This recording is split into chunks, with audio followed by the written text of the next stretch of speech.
Hello दोस्तों, आप सभी का हार्दिक स्वागत है हमारे यूट्यूब चैनल अंशुरुत क्लासेस में। जैसे कि हमारी एक नई श्रृंखला चल रही है ग्रुप डी वालों के लिए टॉप 5 क्वेश्चन की। उसी श्रृंखला को आज हम आगे बढ़ाते हुए शुरुआत करते हैं, जो कि आज का हमारा पहला क्वेश्चन है संख्या पद्धति से। यदि 6 अंकों की संख्या 1 5 x 1 y 2 जो कि संख्या 44 से विभाज्य है तो x प्लस वाई का मान होगा। ठीक है दोस्तों, 44 के अगर 44 को हम तोड़ें तो 44 को हम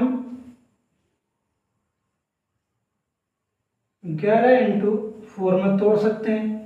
ठीक है दोस्तों, यानी कि इसका मतलब ये हुआ ये पूरी संख्या 11 से भी विभाज्य हो और 4 से ही विभाज्य हो।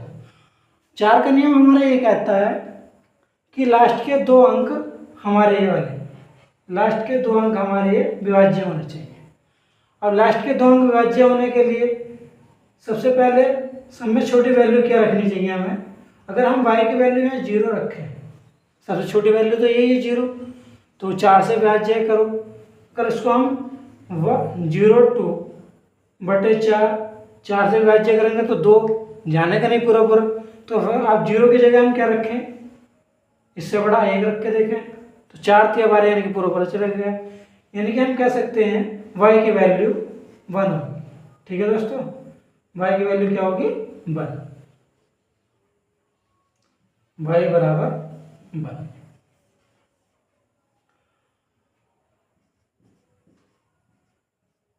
संख्या ये हमारी है 15 x 1 1 2, क्योंकि y बराबर 1/11। अब हमें 11 से विभाज्य करना, तो इनके हर तीसरा नंबर हमको जोड़ना होता है ये। ठीक है, अब 11 का नियम ये कहता है या तो इनका जो योग है और इनका योग, यानी कि ओड ना और प्लेसेस का और सम प्लेसेस का, यानी कि इवन और ओड यानी कि विषम प्लेसेस का जो अंतर है वो 0 आए या 11 का कोई मल्टीप्लिकेशन आए। यानी कि 1x + 1 यानी कि 2 + x, 5 1 6 2 8 -8, या तो 0 आए या कोई 11 आए या कोई 11 का मल्टीपल आए, कुछ भी। अब हम x की यहाँ से क्या वैल्यू रखें जो 11 से ये पूरा कट जाए, यानी कि या तो 0 बन जाए या कोई 11 का मल्टीप्लिकेशन हो जाए। तो अगर हम x की जगह 6 रख दें, अगर 1 2 3 4 रखते हैं तो कुछ, अगर 4 भी रखते हैं 4 और 2 6 तो भी 8 नहीं आ रहे, तो x की वैल्यू अगर हम 6 रखेंगे 6 और 2 8, यानी कि 8 - 8 = 0। ठीक है, यानी सेटिस्फाई हो गया, यानी कि x की वैल्यू क्या हो गई हमारी 6। पूछा क्या हमें x + y, यानी कि x + y। x की वैल्यू क्या 6, y की वैल्यू 1 = 7। आंसर जो कि ऑप्शन हमारा ए दे रखा है। ठीक है, इसी प्रकार हम दूसरा क्वेश्चन करेंगे। यदि संख्या 6 8 7 x 2 9 9 से विभाज्य है तो 2x + 1 का मान होगा। अब 9 का नियम हमारा यह कहता है कि इन सब अंकों का योग 9 से विभाज्य होना चाहिए। ठीक है, सॉल्यूशन यानी कि 6 8 7 x 2 9 / 9। अब 9 से काटते जाओ, यानी कि 9 से ये 9 खत्म, 7 और 2 9 खत्म, 8 से 14। अब 14 को ऐसा x की वैल्यू ऐसे क्या रखें जो 9 से विभाज्य हो जाए। 14 अगर x की वैल्यू हम 4 रख दें, x बराबर अगर हम 4 रख दें यहाँ पर तो 14 4 18, यानी कि यहाँ पर 4, तो ये भी सब खत्म, यानी कि x बराबर क्या आ गया हमारा 4। पूछा क्या उसने 2x + 1, यानी कि 2x की वैल्यू क्या है 4 + 1 = 9। आंसर जो कि ऑप्शन हमारा सी करेक्ट। हम अपना क्वेश्चन नंबर 3 देखते हैं। यदि रूट 12.96 बराबर 3.6 है तो root 12.96 plus root 0.1296 plus root 0.001296 plus root 0.00001296 का मान होगा।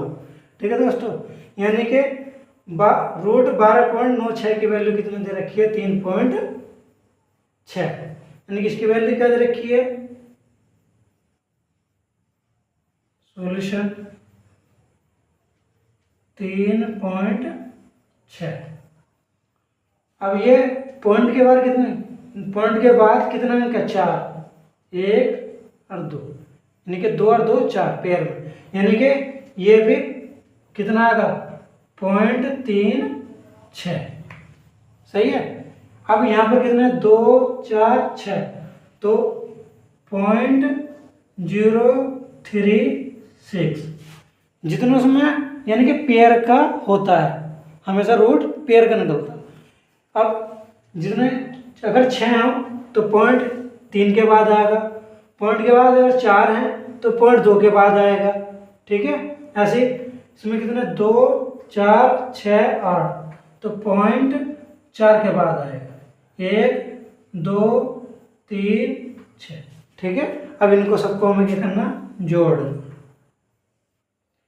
6 6 3 9 6 3 9 6 3 9.3।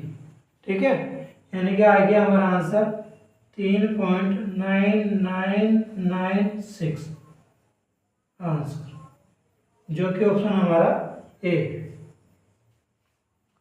इसी प्रकार हम क्वेश्चन नंबर 4 देखते हैं। Root 129 plus root 121 plus root 361 plus root 100 को सरल करें। यानी कि इसको हम पीछे से सोल्व करते हुए लाते हैं। रूट 100 की वैल्यू क्या है?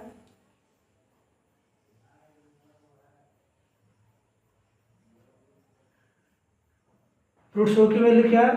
10 प्लस रूट 361 किसका स्क्वायर रूट होता है? 19 का,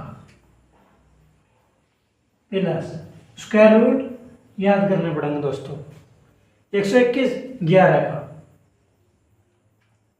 प्लस 129। अब इन सबको जोड़ लीजिए।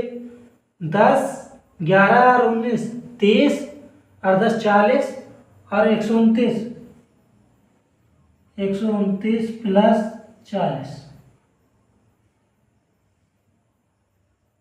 बराबर कितना हो गया? 169 169। 169 किसका रूट होता है? 13 का आंसर, जो कि ऑप्शन हमारा ए है। ठीक है दोस्तों, ये शायद दिख नहीं रहा होगा नीचे का, इसको हम इधर को लिख देते हैं। यानी कि 169 जोड़ का है बराबर 13 आंसर। ठीक है, आगे हम अपना अगला क्वेश्चन 5 देखते हैं। एक रेलगाड़ी जो 150 मीटर लंबी है वह 54 किलोमीटर पर घंटे की चाल से चल रही है। अपने विपरीत दिशा में 6 किलोमीटर पर घंटे की चाल से चल रहे यात्री को कितने समय में पार करेगी? ठीक है दोस्तों, तो सॉल्यूशन करते हैं। एक फॉर्मूला तो आपने समझ में पढ़ा होगा, चाल बराबर दूरी बटे समय। एक बात हमेशा ध्यान रखना, अगर 2 ट्रेनें, एक ट्रेन इधर से ऐसे चल रही है ए से बी की तरफ, एक ट्रेन इधर से इधर को चल रही है, तो यानी कि एक दूसरे के विपरीत दिशा में चलेंगे तो दोनों की चालें हमेशा जुड़ती हैं। अब ये पॉइंट है, मान लो यहाँ से एक ट्रेन इधर चली और एक ट्रेन इधर चली इसी पॉइंट से, तो यानी कि दोनों एक दूसरे की विपरीत दिशा में जा रही है, एक इधर जा रही है, एक इधर जा रही है। अगर दोनों एक ही दिशा में आ रही हैं, मान लो, एक मिनट ऐसे समझो इसको, यानी कि ट्रेन एक ए है जो कि इस दिशा में जा रही है, एक ट्रेन बी है जो इस दिशा में जा रही है, तो हमेशा चालें क्या होंगी, घटेंगी। मान लो ये पॉइंट है, इस पॉइंट से एक ट्रेन इस दिशा में गई ए, और इस पॉइंट से एक ट्रेन बी इस दिशा में गई, दोनों की विपरीत दिशा में, यानी कि तो हमेशा चालें जुड़ती हैं। ठीक है दोस्तों, तो सॉल्यूशन करते हैं। तो क्वेश्चन क्या कह रहा है कि वो अपने विपरीत दिशा में, ये लाइन बहुत इंपॉर्टेंट है, यानी कि विपरीत दिशा में, तो चालें हमेशा क्या होंगे, जुड़ेंगे, यानी कि 54 और 6 कितना होगा, 60 बराबर 150 मीटर, यानी कि दूरी कितनी है ट्रेन की, 150, कितने समय में, t सेकेंड है। अब ये है किलोमीटर पर आवर में, ये है मीटर में, तो किलोमीटर पर आवर को मीटर पर सेकंड में कन्वर्ट करने के लिए 5/18 से गुणा करते हैं, 5/18 से।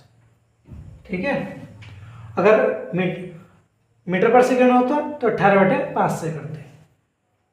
0 से 0 खत्म, 5 से 5 × 15, 6 से 6 × 18, यानी कि तिरछी की गुणा हो जाएगी, यानी कि t बराबर 3 × 3, यानी कि t बराबर 9 सेकेंड,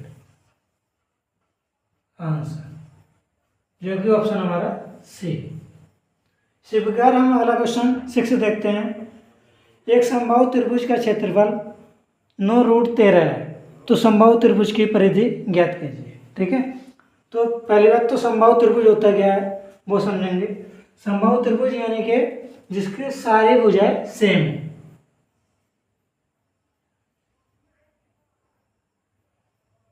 ये अगर मान लो ये है, ये बी है, ये सी है, तो ये वाली भुजा इसके बराबर होगी और ये वाली भुजा इसके बराबर, यानी कि तीनों भुजाएं आपस में बराबर होती है। अगर मान लो इसकी दूरी ये ए है, तो ये भी ए होगी और ये भी ए होगी। तो समबाहु त्रिभुज के क्षेत्रफल का फॉर्मूला होता है,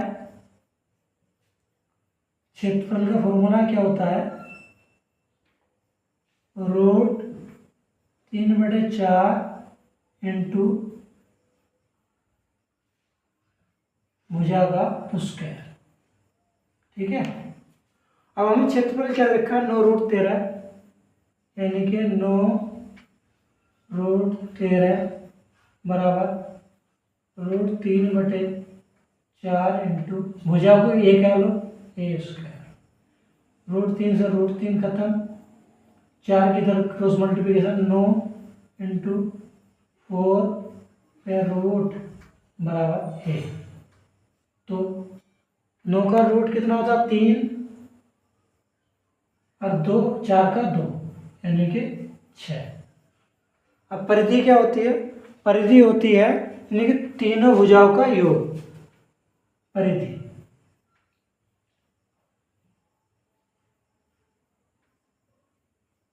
ए ए ए यानी कि 3,